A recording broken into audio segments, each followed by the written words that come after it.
अभी भी ऐसा लग रहा है कि कुछ लोग बहुत ज्यादा से व्यस्त दिखाई दे रहे हैं। अनंत होगा जब पुण्य जागृत होता है। आप कल अभी बता रहे थे मुझसे गुरु वक्ता कि परसों के दिन आपने गुरु पूर्णिमा जैसा महान पर्व मनाया और कल आपने क्या मनाया था?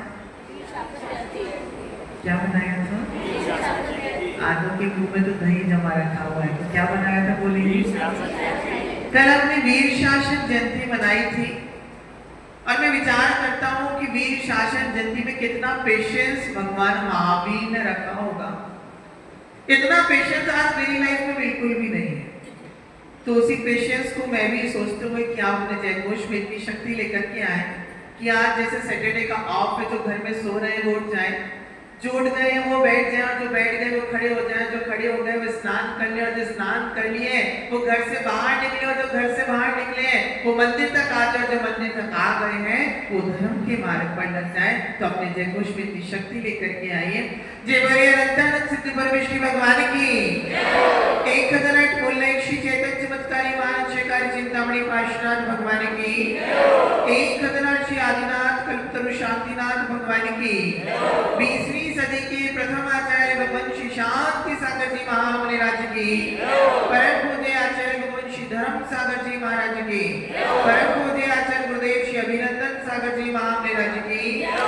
परम पूज्य आचार्य श्री विद्या सागर जी महामुनि राज की। 3 कम 9 कोटि महामुनि राजों की। वासाम चिन्वाड़ी माता की जय बोली। परम पूज्य मुनि श्रेष्ठ स्वामी अनुशरण सागर जी मुनिराज की। समस्त मुनि संघ की। इस संसार में जीव जिस दिन से धरती पर जन्म ले लेता है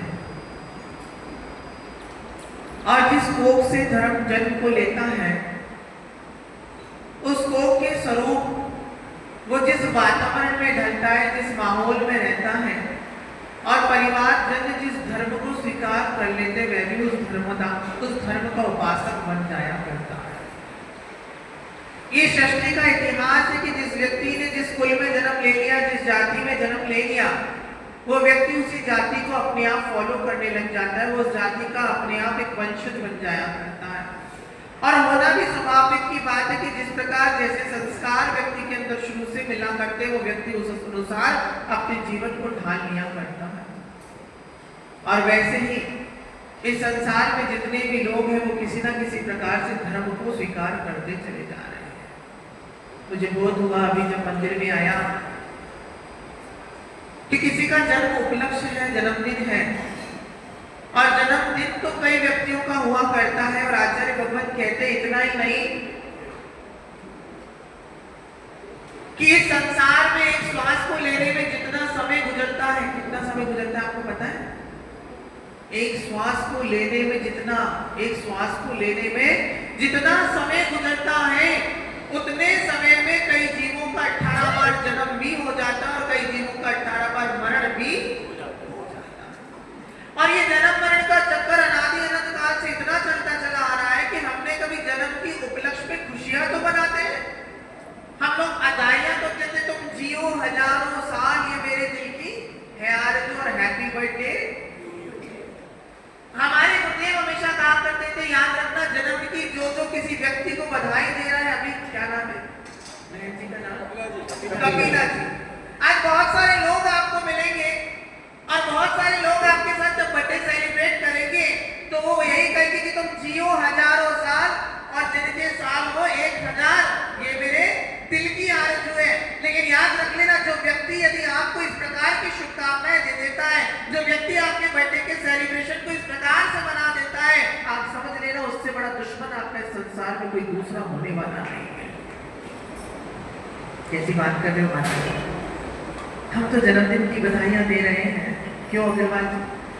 हम तो जन्मदिन की बधाइयां देते चले जा रहे हैं और आप कह रहे हो जो जन्मदिन की बधाई दे रहा है, जो जन्मदिन के लिए हम उपलक्ष्य में हमको सम्मानित कर रहा है, बधाइयां देता चला जा रहा है, उसके समान इस संसार में दूसरा दुश्मन कोई नहीं है। और आचार्य भगवान कह रहे हैं कि जो व्यक्ति इस संसार में जन्मदिन की बधाइयां देता चला जा रहा है, जो व्यक्ति इस संसार में जन्मदिन की बधाइयों में लगा हुआ है, ऐसा व्यक्ति कभी भी आपका शुभचिंतक नहीं हो सकता, क्योंकि वो व्यक्ति आपको संसार के मार्ग पर निरंतर बढ़ा रहा है, वो व्यक्ति आपको संसार के मार्ग पर निरंतर चला जा रहा है। और आचार्य भगवत कहते हैं हमको संसार को बढ़ाना नहीं है, आपको संसार को बोलो ना, ऐसे बैठे हो जैसे आपको सांप सूंघ करके बैठा दिया। याद रख लेना, अपन के साथ में ये काम चलने वाला बिल्कुल नहीं है। मैंने सुना है बहुत सारे बुंदेलखंडी रहते हैं, और हमें भी अच्छे से याद है कि हम भी एक बार अपने गुरुजी के साथ जब बुंदेलखंड गए थे, और पुराई में जब हम लोग गए थे गुरु भगवत के साथ में, तो गुरु भगवत के साथ गुरु भगवत से परसयोग हो रहा था उस समय।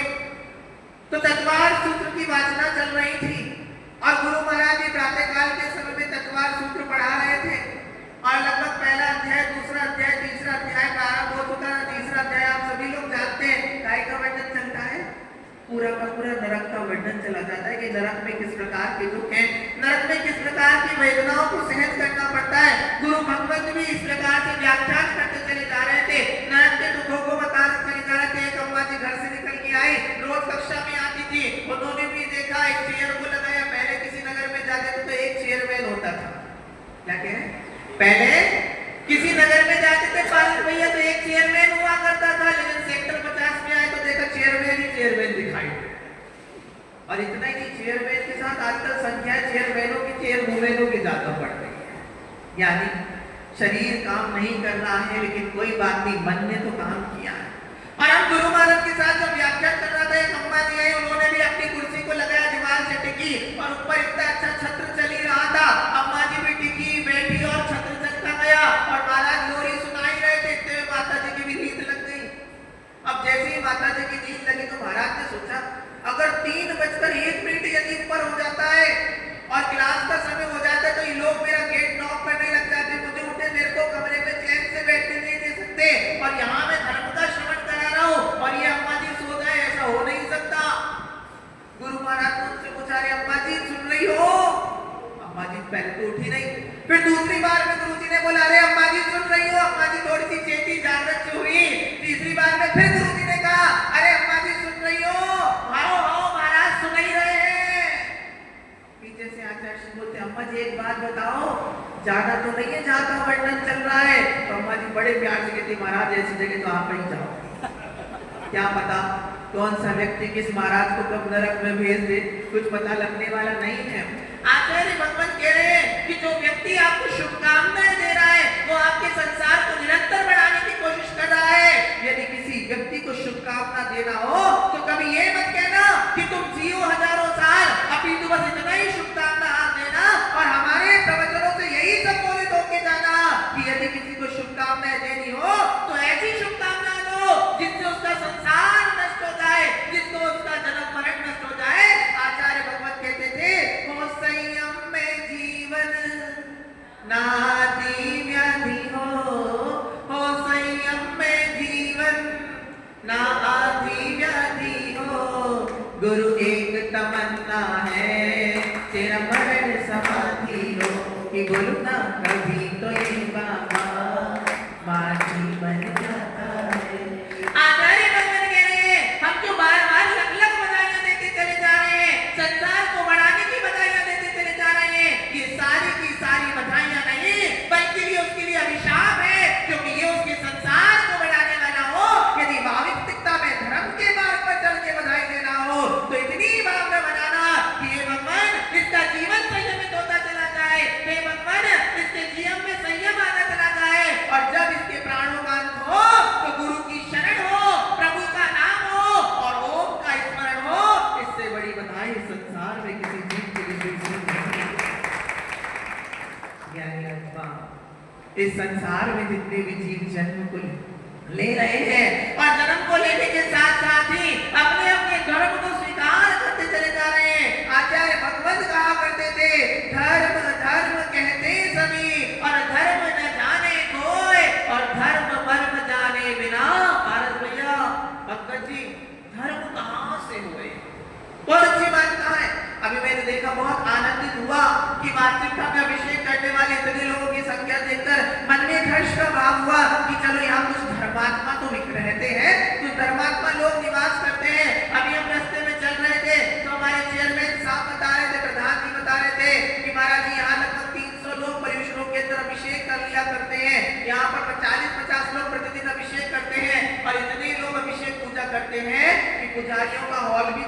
बढ़ता चला जा रहा है, उसको भी बड़ा करते चले जा रहे हैं। और वास्तविकता में भी, लेकिन हम आचार्य भगवंत हमेशा कहते थे कि वास्तविकता में धर्मे धार्मिकों बिना धर्म कभी भी धार्मिक व्यक्तियों के बिना हो ही नहीं सकता। और अपने अपने अनुसार, अपनी अपनी मान्यताओं के अनुसार जन्म के साथ ही व्यक्ति ने अपने जीवन में धर्म को स्वीकार कर लिया। किसी व्यक्ति ने अपने जीवन में, life is all about making priorities, कि जीवन हमेशा प्राथमिकता का नाम होता है। और अपने जीवन में जिन चीजों को प्राथमिकता देते हैं, जीवन की दशा उस दिशा में अपने आप स्वयं बढ़ती चली जाती है। कुछ लोगों ने मन बना लिया कि आज प्रभु का अभिषेक हमको करना है, क्योंकि आज वीकेंड का लास्ट डे है। किसी व्यक्ति ने मन बना लिया आज मुनिराज हमारे नगर में आ रहे हैं और मुनिराजों के आने पर आज हमको मुनिराजों को विहार में जाना है। किसी ने इसको धर्म बना लिया और नाना मान्यताओं के अनुसार किसी ने सोचा शांति विधान है तो शरद भैया आज हमको विधान कर लेना है, हमने इसी को धर्म बना करके रख लिया। लेकिन आचार्य भगवत कह रहे इतना करने के बाद भी यदि वास्तविकता में देखा जाए तो आप धर्म नहीं कर रहे। याद रखना, धर्म केवल भगवान का अभिषेक कर लेना धर्म नहीं है। गुरुदेव हमेशा कहते थे कि भगवान के ऊपर पूरा का पूरे कुएं का अभिषेक भी कर लेना तो भी वो धर्म नहीं है। भगवान पर पूरे भारत में जितने भी चावल अक्षत होते हैं, सारे के सारे अक्षत प्रभु के चरणों में चला देना तो भी हम धर्मात्मा कहलाने वाले नहीं हो। आप कितने ही दिगंबर गुरुराजों के लिए विहार करा देना तो भी आप वास्तविकता में धर्मों कहलाने वाले नहीं हो। आप कितने भी गुरुराजों की चौके लगा देना तो भी आप धर्मात्मा कहलाने वाले नहीं हो, क्योंकि आचार्य भगवत कुंद स्वामी ने तो धर्म की परिभाषा ही अलग दी है। हमने जिसको वास्तविकता में धर्म मान के रखा है वो धर्म नहीं है, अपितु केवल धर्म की एक बाह्य क्रिया है। और याद रखना, बाह्य क्रिया कभी भी अंतरंग की क्रिया नहीं हो सकती। आप ट्यूब लगाते हो ना, जब पैर घुटने में दर्द होता है फॉर, तो उस पर फॉर एक्सटर्नल यूज, बाहर की तरफ लगा सकते हो। और याद रखना, बाहर की तरफ लगाने से जरूरी नहीं होता कि वो आपके अंतरंग का दर्द ठीक कर दे। वो कुछ समय का दर्द बाहर से तो ठीक कर सकता है, लेकिन जब तक उसको अंतरंग से चोट नहीं दी जाएगी, जब तक उसका अंतरंग से इलाज नहीं किया जाएगा, तब तक वो पूर्ण रूप से समाप्त होने वाला नहीं है। कुंद स्वामी भगवंत ने बहुत अच्छी सी गाथा को लिखते हुए कहा, और उन्होंने वार्षाणुपेक्षा नामक ग्रंथ में एक बहुत सुंदर सी गाथा को लिखते हुए कहा, आचार्य भगवंत लिखते हुए कह रहे हैं, बद्धो स्वभावो धर्मो। क्या बोला? आप लोग जब तक बोलोगे नहीं मैं आगे बढ़ने वाला बिल्कुल भी नहीं। अभी आपसे कह दिया जाए कि आज आपको सबको यहां से लाल किला जाना है, पूछा जाएगा एक व्यक्ति से, लेकिन सारे रास्ते बताने बैठकर, बोले मेट्रो से चले जाना, ई रिक्शे से चले जाना, एक से पूछते 50 बताते, लेकिन धर्म की बातें कोई बोलना नहीं चाहता। बोलो बद्धो स्वभावो, अम्मा जी बोलो मुंह से, बद्धो स्वभावो धम्मो खमादि भावो तस्वीर धम्मो त्रैणत्रयं च धम्मो दीवानि रक्षणम कोई धम्मो। कुछ तो ऐसे बैठे मना, तब कितना भी कहते हो हम बोलेंगे नहीं, लेकिन याद रखना, आज से बहुत साल पहले घर के अंदर एक टीवी आया था बीपीएल का। आप सबके घर पे आया था कि नहीं आया था? बोलो ना हाँ की ना, हाँ की ना। जब तक बोलोगे नहीं आगे बढ़ूंगा नहीं, पहले बताओ, बोलो हाँ की ना। मेरा कोई टेंशन मत लेना, अभी पहले मुझसे पूर्व के वक्ता बता चुके कि महाराज के लिए शुद्ध आहार की व्यवस्था हमने कर रखी है। कोई भरोसा नहीं कि महाराज वहीं जाएंगे, हो सकता है यहाँ तो बहुत प्रतिमाधारी शुद्ध खाने वाले भी होंगे, महाराज को मुद्रा बना के किसी के भी घर पर चले जाइए, कोई भरोसा नहीं होता। याद रखना, इनविटेशन कार्ड तुम श्रावकों के यहाँ चलता है, मुनिराज के यहाँ तो विधि चला करती है। भले ही सब कुछ फिक्स हो, लेकिन कभी भी अपने मुख से फिक्स मत करना। जिस दिन मुनिराजों की चर्या फिक्स हो जाएगी उस दिन धर्म का ह्रास अपने आप होते चले जाना, आगे से वक्ता लोग ध्यान रखते चले। तो क्या कह रहे हैं, आज से बहुत साल पहले टीवी बीपीएल का आया था कि नहीं आया? तो बोलो हाँ कि ना। घर के ऊपर एक टीवी आया था, जिसमें एक टीवी था जिसका नाम था बीपीएल। एंटीना छत के ऊपर लगाया जाता था, लगता था कि नहीं लगता था? और जब चैनल नहीं आता था तो एक आदमी ऊपर चढ़ता था, दूसरा नीचे रहता था, और जब ऊपर नीचे चढ़ता था वो ऊपर एंटीने को हिलाता था, नीचे पूछता था, बोले आया आया, बोले गया गया गया गया गया। नाम था दूरदर्शन, और उस दूरदर्शन पर एक सीरियल आता था जिसका नाम था विक्रम और, आप सबने देखा कि नहीं देखा? हमने भी आप सबके साथ में देखा था। और उस विक्रम और बेताल में क्या होता था? जैसे ही विक्रम बोलता था तो बेताल, यहाँ भी विक्रम और बेताल का सीन चलने वाला है। जब तक आगे वाला विक्रम बोलेगा नहीं तो ये बेताल भी बोलने वाला बिल्कुल भी नहीं है। इसलिए आचार्य भगवान कह रहे हैं, आचार्य कुंद स्वामी कह रहे हैं, बद्धो स्वभावो धम्मो, अर्थात आचार्य कुंद भगवान ने तो और कंफ्यूजन में डाल दिया। अभी तो बस इतना ही पता था कि जल से अभिषेक कर देना धर्म होता है, चावल चढ़ा देना अभिषेक कर देना धर्म होता है, लेकिन कुंद स्वामी ने तो एक गाथा से 4 प्रकार का धर्म बता दिया। उन्होंने क्या? बद्धो स्वभावो धम्मो, वस्तु का जो स्वभाव होता है वो धर्म होता है। क्षमादि भावो 10वें धर्मो, उत्तम क्षमा आदि जो 10 प्रकार के धर्म होते हैं वो भी धर्म होता है। जीवादि रक्षणम होय धम्मो, और रैणत्रयम च धम्मो, रत्नत्रय सम्यक दर्शन, सम्यक ज्ञान और सम्यक चारित्र, ये 3 भी धर्म होता है। और उसके बाद कह रहे हैं क्षमा रैणत्रयम च धम्मो, जीवादि रक्षणम होय धम्मो, और जीवों की रक्षा करना भी धर्म। अब कुंद स्वामी तो और कंफ्यूजन कर दिया कि बताओ, अभी तो एक प्रकार का धर्म नहीं समझ पा रहे थे, अब यहाँ तो कुंद स्वामी ने कितने प्रकार का धर्म बता दिया। और इतना ही क्या होता है, अभी चल रहे थे तो देखो मंदिर के शिखर के ऊपर कुछ ध्वजाएं लगी थी और उस ध्वजा पे लिखा था अहिंसा परमो धर्मो। अब तो ये 5 प्रकार का धर्म हो गया। अब भगवान, एक प्रकार का धर्म तो शरद भैया पल नहीं पाता, अब बताओ 5 प्रकार का धर्म हम कहां से पाल पाएंगे? क्यों पंडित जी, एक प्रकार का धर्म पालना तो बड़ा मुश्किल होता है, 5 प्रकार का धर्म कैसे पलेगा? और अनेक आचार्यों ने अनेक प्रकार से धर्म का व्याख्यान किया, लेकिन फिर भी कुंद स्वामी कहते घबराना मत, डरना मत, क्योंकि याद रखना जो बच्चा जिस स्टैंडर्ड का होता है उस बच्चे को उसी हिसाब की ड्रॉप दी जाती है, उसी हिसाब की दवाई दी जाती है। यदि गोली 500 ml की है और बच्चा 8 साल से कम का है तो क्या कहते हो? उसको 200 ml दे दे तो दवाई के 2 टुकड़े करके, डॉक्टर कहता है इस दवाई को 2 टुकड़े करके दे देना, ये बच्चा आधी दवाई खा के भी ठीक हो जाएगा। आचार्य कुंद स्वामी ने भी कहा कि जीव को उसी प्रकार से समझा देना जिस प्रकार से उसकी बुद्धि होगी, जिस प्रकार का उसका ज्ञान होगा। आचार्य भगवान कह रहे जीवादि को बद्धो स्वभावो धम्मो, अर्थात वस्तु का जो स्वभाव होता है वही वस्तु का धर्म होता है। अब आपका स्वभाव क्या है? पहले ये बताओ आप कौन हो? अग्रवाल जी आप कौन हो? आंटी के हस्बैंड हो, अंकित के पापा हो, एक व्यापारी हो, मंदिर में एक श्रावक हो, और इतना ज्यादा क्या जाए तो आपके फ्रेंड के लिए आप फ्रेंड हो। लेकिन याद रख लेना, आप जितने भी ये रिश्ते बताते चले जा रहे हो ये सब कुछ आपकी पहचान नहीं है, क्योंकि ये तो केवल मात्र पर्याय की पहचान है। लेकिन आप पर्याय नहीं हो, आप कौन हो? Who are you? आप एक जीव हो, और जीव के अंदर जीव का स्वभाव क्या होता है? आपने कभी विचार किया? ज्ञान और हमने शास्त्रों को इतना पढ़ के रखा, मुझे लगता है यहाँ भी हर साल वर्षा योग होगा, इतने मुनिराजों ने आपको समझाया है कि जीव का स्वभाव क्या होता है? ज्ञान और वो ज्ञान और दर्शन आप पर इतना हावी हो चुका है कि आपने अपने वास्तविक स्वभाव को भूल चुके हो। आपने केवल शब्दों से तो समझ लिया कि मेरा स्वभाव ज्ञान और दर्शन है, कभी आपने विचार किया कि ज्ञान और दर्शन होता क्या है? मैं आपसे ज्यादा अध्यात्म की बात करने वाला नहीं हूँ, मैं प्रैक्टिकल खेलने वाला हूँ, क्योंकि मेरे गुरुदेव हमेशा कहते हैं थ्योरी में और प्रैक्टिकल में बिगेस्ट डिफरेंस होता है।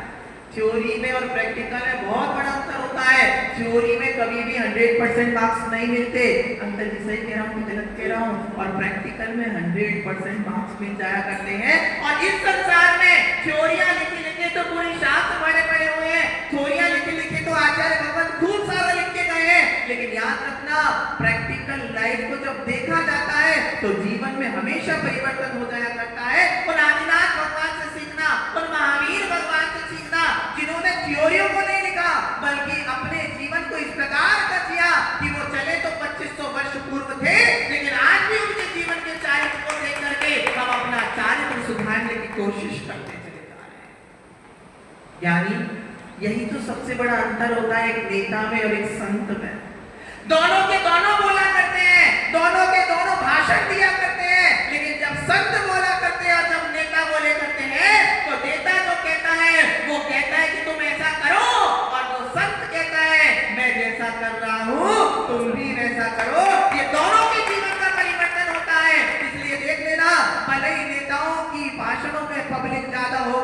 लेकिन इनके फॉलोवर्स कम होते चले जाएंगे, लेकिन संतों के प्रवचनों में पब्लिक भले ही कम होगी, लेकिन उनके फॉलोवर्स बहुत सारे बढ़ते चले जाएंगे। और याद रखना, गुरुदेव हमेशा कहते थे उच्च क्वालिटी का सामान बहुत कम मात्रा में मिलता है। गलत कह रहा हूं कि सही कह रहा हूं? उच्च क्वालिटी का वस्तु बहुत कम मात्रा में मिलती है और लोअर क्वालिटी की वस्तुएं बहुत सारी हो जाया करते हैं। अभी जैसे ही आम आया था, तो जो नया नया आम आया था तो कैसा था, बहुत महंगा था, लेकिन जैसे ही जब आम का सीजन आ गया, अब खरीद के देखो पता लग जाएगा। आम का सीजन खत्म हो गया तो महाराज जो आम पहले 100 रुपए किलो मिलता था, अब वो 300 रुपए किलो हो गया। क्यों? क्वांटिटी कम हो गई, इसलिए क्वालिटी बेस्ट होती चली गई। आचार्य भगवान कह रहे हमारा स्वभाव भी क्या है? आचार्य भगवान कह रहे मेरा स्वभाव है ज्ञान और दर्शन, लेकिन मेरे स्वभाव पर मेरा विभाव इतना भारी पड़ा हुआ है कि मैं मेरे निज के स्वभाव को भूल चुका हूँ। यदि कोई व्यक्ति मुझे कुत्ता कह देता है तो फौरन में कभी ना कह देता हूँ। ये सत्य है और आपने तो सीख करके रखा है, आपकी खानदानी आदत है। आपके माता पिताओं ने कहावतें पहले जमाने में चला करती थी और आपके पिता तो सिखा के गए, बोले ईंट का जवाब पत्थर से देने का। बोलो सही कह रहा हूँ कि गलत नहीं? मत बोलो, मेरे पास कोई काम नहीं। सब ऐसे बैठो जैसे कि या तो सब कुछ समझ में आ रहा या तो कुछ भी समझ में नहीं आ रहा। दो चीजों में आदमी बहुत साइलेंट रहता है, या तो उसकी बुद्धि में सब कुछ आ रहा है या तो उसको कुछ भी नहीं आ रहा है। आचार्य भगवान कह रहे हमने कहावतों से सीख के रखा है कि ईंट का जवाब किससे देना चाहिए? पत्थर से देना चाहिए। ये आपने पुरानी लोगों की कहावतें सुनी थी, लेकिन दिगंबर जैनाचार्य गुरु कहते हैं ईंट का जवाब कभी भी पत्थर से मत देना। जो व्यक्ति ईंट का जवाब पत्थर से देता है वो संसार का सबसे मूर्ख प्राणी होता है। पारस भैया पूछो क्यों? भैया पूछो ना क्यों? शाम को भोजन नहीं किया था तो पूछो ना, अच्छे से पूछो क्यों महाराज? हाँ क्यों महाराज पूछा भैया? अब बताओ बोलो, ईंट कच्ची होती है कि मजबूत होती है? ईंट कैसी होती है? कच्ची होती है कि मजबूत होती है? बोलो। हाँ ईंट कच्ची होती है और मजबूत क्या होता है? पत्थर मजबूत होता है। सामने वाले आदमी ने आपके घर पर अपने घर की कच्ची ईंट को फेंका और आपने अपने घर में रखा हुआ मजबूत उसके घर पर फेंक दिया। अब बताओ आप समझदार हो कि मूर्ख आदमी हो? हैं? मूर्ख। देखो ये खुद बोल रहे हैं मूर्ख है। आई एम अ फूल, ये खुद बता दे शरद भैया बोल आई एम अ फूल, यानी आत्मा। आचार्य भगवान कह रहे हैं कि वो आपके घर पर ईंट फेंके, आप कभी भी अपने घर का कीमती पत्थर मत फेंके ना। यदि आपने अपने घर का कीमती पत्थर फेंक दिया तो तुम्हारा नुकसान होने वाला है, अगले का कोई नुकसान नहीं होने वाला। तो क्या करे महाराज? अगला आदमी हमारे घर पर ईंट फेंकता है, हम उसका जवाब नहीं देंगे तो क्या होगा? गुरुदेव ने कहा बिल्कुल मत देना। क्या करना? वो अगला आदमी तुम्हारे घर पर ईंट फेंके, तुम ईंट को लेना और अपने घर पर रख लेना। कल फिर वो तुम्हारे घर पर अत्यंत ईंट फेंकेगा, फिर रखना। और रोज वो तुम्हारे घर पर ईंट फेंकता जाए, तुम रोज उस ईंट को इकट्ठा करते रह जाना। एक दिन ऐसा आएगा तुम्हारे पास इतनी ईंटें खड़ी हो जाएगी, तुम सीढ़ी बनाना ऊपर पहुंच जाना, फेंकने वाला नीचे रह जाएगा। और आचार्य भगवान कह रहे इकट्ठा करने वाला एक दिन परमपिता परमात्मा बन जाएगा।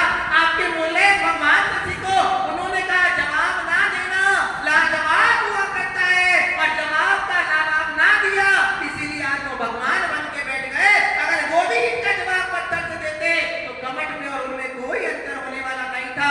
प्रभु ने ये बोध करवा दिया, प्रभु ने ये समझा दिया कि जवाब मत दो। और आचार्य श्री विद्यासागर जी महाराज ने हाइको में लिखा है ना, जवाब ना देना लाजवाब होता है। अभी बगल में कोई बिल्डिंग मिल गई, पता लग जाए कि बगल में वो व्यक्ति बाहर उसने नई कोठी बना ली है और वो पास वाली कोठी बिकना चाहती है, और आपके मन में आ जाए कि भैया ये कोठी मुझे खरीदनी है, मंदिर के बगल की कोठी मुझे चाहिए, मैं बगल में मंदिर में रहना चाहता हूँ। और आप उसके घर पर जाओगे, आपको पता है ये कोठी 30 करोड़ की बिक सकती है। 30 करोड़ का आपने अनुमानित राशि लगा रखी है, और आप उसके घर पर जाओ, चाय पानी पियो, उससे बोलो भैया कोठी बेच रहा है, तुमको जवाब ना देगा। तुम्हारे मन में तुम कहोगे भैया 30 करोड़ में दे देता हूँ, फिर भी वो कोई जवाब नहीं दे। 2-4 दिन बाद फिर बोलोगे अच्छा ऐसा लगता है शायद इसको और महंगी बेचना है। फिर आप बोले चले एक काम कर भैया 35 करोड़ ले लेना, फिर भी वो जवाब ना दे। उसके बाद आप सोचते कि शायद इसको और भी पैसे की आवश्यकता है, क्योंकि आपको नया मकान खरीदना है।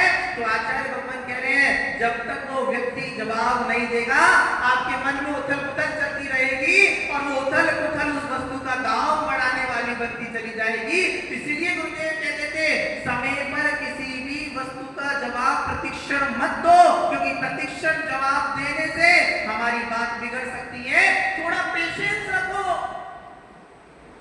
थोड़ी सहनशीलता रखो, और जब सहनशीलता रखते चले जाओगे तो आपको परमात्मा बनने से कोई भी रोकने में समर्थ सहकारी होने वाला नहीं है। ये कर्म क्या है, ये कर्म क्या चीज वस्तु होते हैं, याद रखना। आचार्य गुरुदेव हमेशा कहा करते थे, कर्म जब उदय में आता है तो वो हमारी सहनशीलता मांगता है, लेकिन उसी समय हम बिखर जाते हैं, इसलिए हम सब अटक जाते हैं। अगर हमने उस समय सहनशीलता रख जाते तो हम भटकते नहीं, हम एक दिन निखर करके भगवान भी बन सकते थे। आचार्य भगवान कह रहे हैं, हमारी आत्मा का स्वभाव कभी भी किसी के जवाब का प्रतिकार देना नहीं है, बल्कि आचार्य भगवान तो कहते थे कि वस्तुओं को, किसी की बात को कभी भी जवाब मत दो, अपितु अंतरंग में सहन करने की शक्ति रखते चले जाओ। आपने कभी करेले की सब्जी खाई कि नहीं खाई?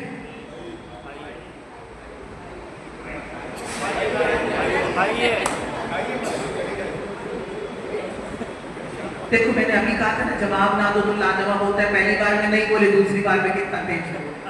देखो यही एग्जाम्पल, उदाहरण यही की यही मिलता चले। अभी तो और तेज बुलवाना हो तो भी मुझे पता है कि कैसे बुलवाया जाता है। आप सबने करेले की सब्जी खाई कि नहीं खाई? खाई कि नहीं खाई? बनाई कि नहीं बनाई? तुमने बनाई? फिर खाई बोले बनाई? बड़े होशियार लोग बनाते, बेचारी महिलाएं, और अवार्ड खुद के सर पर पहनना है।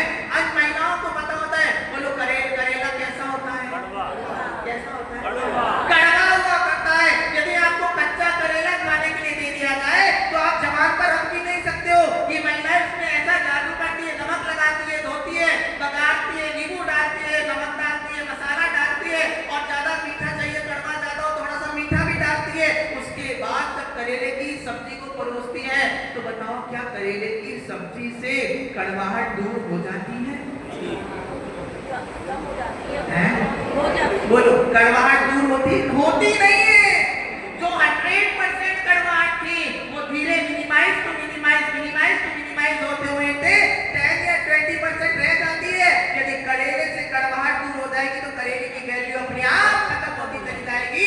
आचार्य भगवान कह रहे हैं, वही करेला था जो कड़वा था, जिसको हम जवान पर भी नहीं रख पा रहे थे, वही करेला जब सब्जी के रूप में परिवर्तित हुआ तो वो सब करेला हमको खाने के लिए तैयार बन गया।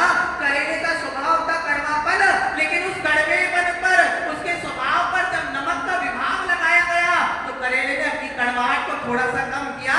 जब उसको छौंका गया तो उसने थोड़ी सी कड़वाहट को और कम किया गया। जब उसके ऊपर नींबू निचोड़ा गया तो उसने करेले की कड़वाहट को और कम किया, और जब उसमें थोड़ा सा गुड़ डाला गया तो उसने कड़वाहट को और कम किया। कम करते करते करते करते करते करेले में कितने परसेंट रह गया? 10% रह गया। अब 10% करेले की कड़वाहट को तो आपको सहन करना ही पड़ेगा। यही आचार्य भगवान उदाहरण से बता रहे हैं कि करेले का स्वभाव कड़वापन था, लेकिन नमक विभाग लगा, शक्कर विभाग लगी, नींबू विभाग लगा, तो करेले के स्वभाव में क्या किया? कड़वाहट को कम करते चले गए, लेकिन पूरी तरह से खत्म बोलो हुआ कि नहीं हुआ? 3 काल में भी करेले से तेरी कड़वाहट को खत्म नहीं कर पाते। ठीक उसी प्रकार से आप इस संसार में रहो, लेकिन अपने स्वभाव से कभी भी विपरीत दिशा में मत चले जाना। वस्तुएं आचार्य भगवान श्री कुंद स्वामी ने लिखा है, देखो जानो जाने दो। क्या लिखा? क्या लिखा? ये जितनी चेयर वाली रूम में बैठी थी सब अगले भाव में, पता है आप सब कौए बनोगे। मैं नहीं कह रहा ऐसा, पद्मनंदी महाराज ने कहा है कि जो गुरु राजों के बुलाने पर भी नहीं बोलते हैं, ऐसे भव अगले भव में कौवा काव काव काव काव काव काव। बनना है क्या आपको? नहीं बनना ना? कितनों को बनना है? हाथ खड़े करके दिखाना। एक को भी नहीं बनना तो फिर मुंह खोलो ना थोड़ा सा। बोल रही हो, अच्छा आपको नहीं बोल रहे तो नहीं बोल रही हूँ वाली को, आप तो अच्छी आंटी थी हमारी। आचार्य भगवान कहते हैं, क्या चल रही थी अपनी बात? मैंने इसलिए पूछा आप कितने ज्ञानी हो, सुन रहे हो कि नहीं सुन रहे हो? क्योंकि हम श्रवण तो बहुत कर रहे हैं पर स्मरण में कितना रख रहे हैं, दैट्स इंपॉर्टेंट। आचार्य भगवान कुंद स्वामी ने कहा, बोलो देखो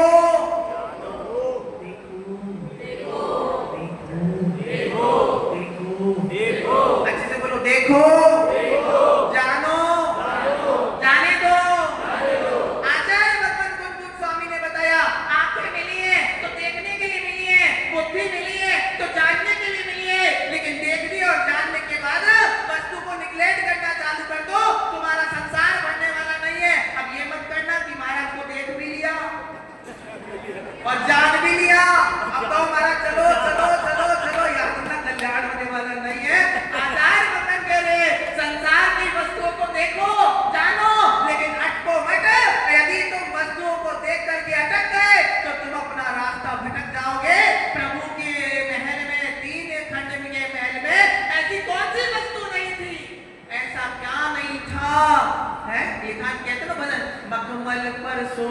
वाले हैं, मखमल पर चलने वाले कांटों पर चलते थे।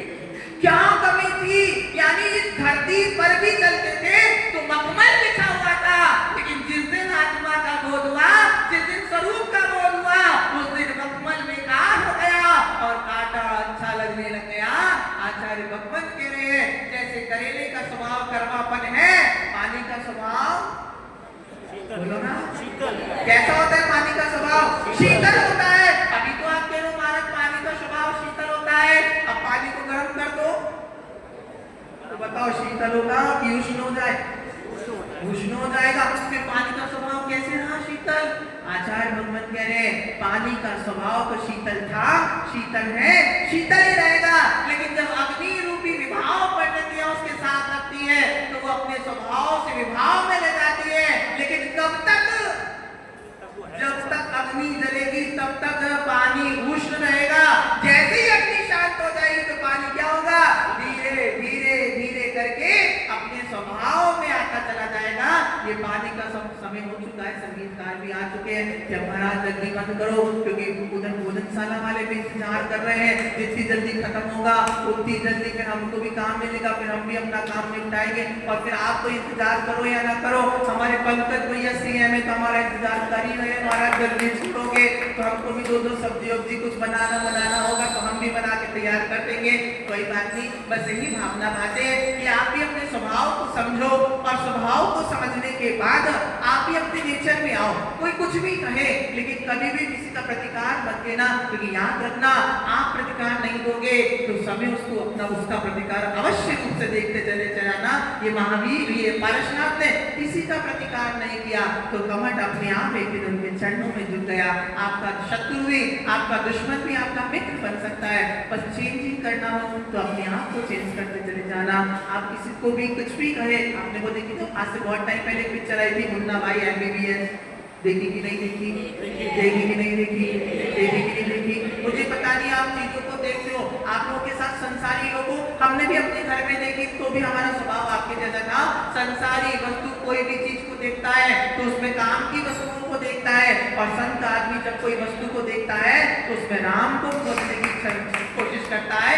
ये अंतर होता है दोनों के दृष्टिकोण में। उसमें बताता है जब वो लोगों से फोन पर बात करता है तुम्हारा दुख क्या है, तो एक आदमी बोलता है रोज एक आदमी सीढ़ी से उतरता है और मेरे दरवाजे पर थूक के चला जाता है। आप सबने देखा होगा सीन को, वो रोज कहता है ये रोज मेरे दरवाजे पर, कहता है तो एक काम करा कर, जब वो रोज तेरे दरवाजे पर थूका कर तो वहां सफाई किया कर। रोज सफाई करता है वो, रोज थूकता है, कहता है अब तुम्हें हार चुका हूं। अब उसने कहा हारना मत, अब बस तेरा इंतजार का फल मिलने वाला है। अब जैसे ही वो तेरे दरवाजे पर थूकने है तू बाल्टी और पोछा लेके तैयार खड़े रहना। जैसे उस व्यक्ति ने उस आदमी को देखा ही पोछा लेके तैयार खड़ा है, उसने अपना थूकना उस दिन से बंद कर दिया। ये हमारे नेचर में हुआ करता है। यदि हम थोड़े से गंभीर हो जाए, जवाब ना दें, बस अपना कर्तव्य परायणता के साथ स्थापन करते चले जाए तो आपका जीवन सफल और सार्थक बन सकता है। हम यहाँ पर चातुर्मास करने नहीं आए। याद रखना हमारा चातुर्मास तो हो चुका था। हमने सेक्टर 50 का नाम कई बार सुना था और सुनने के बाद हमने भी देखा चलो भैया एक बार देख तो आए, बाकी लोग तो हमें देखने आएंगे नहीं तो हम ही देख करके आ जाए। आपके पड़ोस में वर्षा योग चल रहा है और मुझे लगता है पूरे नोएडा नगर के अंदर किसी और का वर्षा योग नहीं है। ये पूरे नोएडा नगर का सौभाग्य जागा कि बड़े मंदिर में आप सभी के साथ में वर्षा योग हम वहाँ पर कर रहे हैं। हम 2-3 दिन के लिए हमने कहा आने से पूर्व जब अपने घर में ब्याह होता है, शादी होती है तो अपने रिश्तेदारों को न्योता दे दिया जाता है। तो हम भी वहाँ 4 महीने का एक त्योहार करने वाले हैं तो हम भी आप लोगों को निमंत्रण कार्ड, पई, पावनी और चूल के साथ, कैसे आप भी आना, अपनों को भी लाना और पूरे कुंभवे को लेकर के हमारे यहाँ पर आना, ताकि पई पावनी के साथ जब आप आओगे तो धर्म की मार्ग की प्रभावना अपने यहाँ बढ़ती चली जाएगी। ये सौभाग्य रहा कि आपके यहाँ वर्षा योग नहीं है तो कोई बात नहीं, वहाँ का वर्षा योग भी नोएडा का वर्षा योग ही है। और हम किसी एक मंदिर के नहीं है, हम तो पूरी चिदंबर जैन समाज नोएडा के महाराज जी बनकर के यहाँ पर आए हैं और आपको आमंत्रित करने के लिए आए हैं, क्योंकि भैया हमारा तो कोई परिचय यहाँ पर है नहीं। हमारे महाराज जी जब हम लोग नोएडा में वर्षा योग के लिए पवन भैया और ये 5-6 लोग आए और बोले कि महाराज जी नोएडा चलना है, नोएडा चलना है। हमने कहा भैया हम तो नोएडा वोएडा कुछ जानते नहीं है, हम तो कहाँ गाँव देहातों में रहने वाले आदमी हैं, पहली बार इतने बड़े शहर में आए हैं। तो हमारे महाराज बोले, महाराज नोएडा जा रहे हो, कोई अपन को पहचानेगा कि नहीं पहचानेगा, कोई जानेगा कि नहीं जानेगा। मैंने कहा भाई मुझे पता नहीं नोएडा के लोग अनुसरण सागर को जाने या ना जाने, मुझे पता नहीं नोएडा के लोग ब्रह्मा सागर को जाने या ना जाने, मुझे पता नहीं कि लोग माता जी को जाने या ना जाने, लेकिन मुझे इतना जरूर विश्वास है, मेरा इतना जरूर विश्वास है कि नोएडा वाले मुझे जाने या ना जाने, लेकिन भगवान महावीर की मुद्रा तो नोएडा वाले अवश्य जानते होंगे, इसलिए घबराना मत, आप तो अपना कर्तव्य करते चले जाओ। अब हमने तो अपना कर्तव्य नहीं, आपके इतना मैंने अपना नियम निभाया तेरे दर पर आने का, और बाबा तेरा क्या फर्ज नहीं क्या मेरे दर पर आने का। अब जमाना उल्टा होता चला जा रहा है, पहले बाबा को आना पड़ता है, बाद में भक्त लोग आया करते हैं। पहले के जमाने में जब प्रवचन चलते नहीं, महाराज जी पहले हम लोग आए पहले के जमाने में जब प्रवचन चलता था तो लोग इंतजार करते थे, आजकल महाराजों को इंतजार करना पड़ता है, लेकिन कोई बात नहीं, समय कम होने के कारण इंतजार भी हमारे लिए बहुत अच्छे फल को देने वाला हुआ करता है। बस यही भावना कि जितने भी दिन